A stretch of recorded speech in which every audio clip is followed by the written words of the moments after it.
Senator Richmond. Senator Niall Donnghaile. You have 8 minutes, Senator. Gurmaigad alas Caherly agus Boylan Mabuhis a goal agus falte occur Rivenaira as a villain and you don't play Harave Tawagta Shaw is Bomacha agus is Trevsha agus is Am Ian the Sontasak Dun Cheer Shaw and Omlin August Gahariha the Winter Foot Fad Naheran August Nice Fudja or Huel Nashin. Minister, I just want to welcome you to the House for this important discussion. I also, alongside other colleagues, want to reiterate our thanks to you for the work that you in particular have put in alongside the Taoiseach and indeed the departmental officials in relation to this. What I have found, it has been a very enlightening experience for me since entering this House, that on this issue in particular, as you and others have acknowledged, none of us wanted to see, we have been able to work collaboratively. There has been, by and large, an overwhelming spirit of unity in trying to do what's best for all of our people, even if at times we have a divergence of views on how best to do that and what the approach should be. That has certainly been my experience on the Seanad Brexit Committee. It has been my experience in this chamber throughout hours of debate and contributions on this very issue. So it was sad in that regard that because we have avoided it thus far, taking party political swipes at each other, and it's a pity that that is what we heard from the first contribution this morning. So I just want to respond to a number of things that my colleague Senator O'Sullivan raised, not in a defensive way, but just I think it's important to get it on the record. Abstaining from Westminster isn't sectarian. It's a core tenet of Irish republicanism, and as we know, republicanism is the antithesis of sectarianism.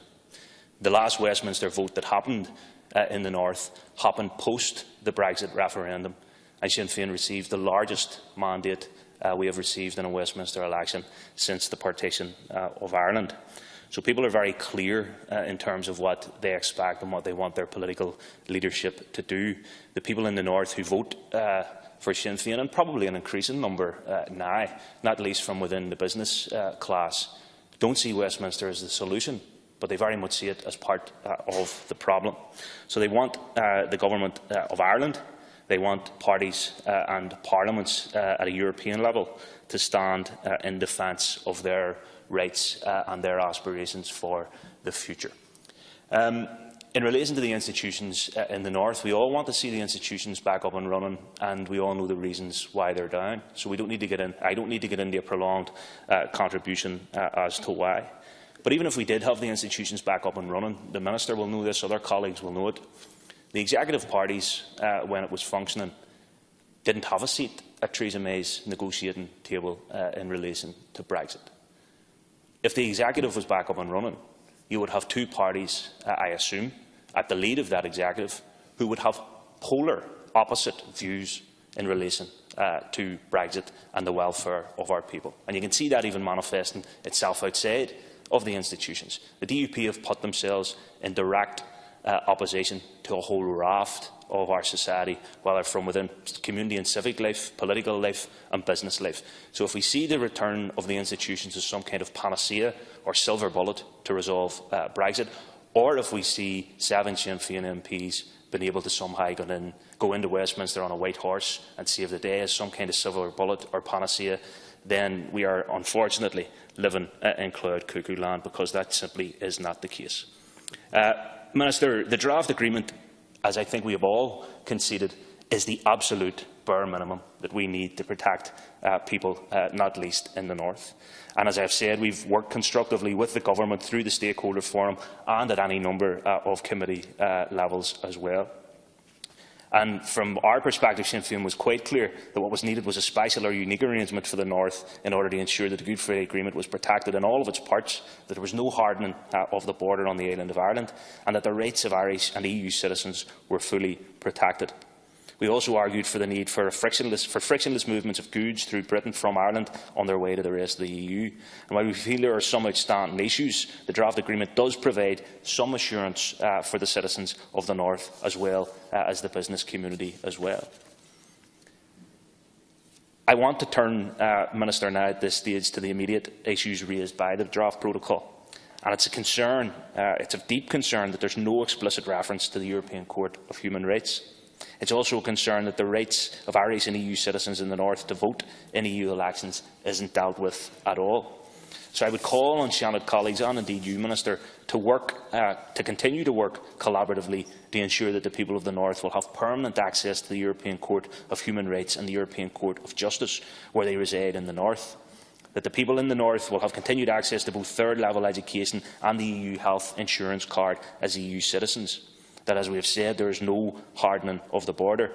And that the people in the North will have continued access to cross-border health care, such as the North West Cancer Centre at Altnagelvin and children's health care as well.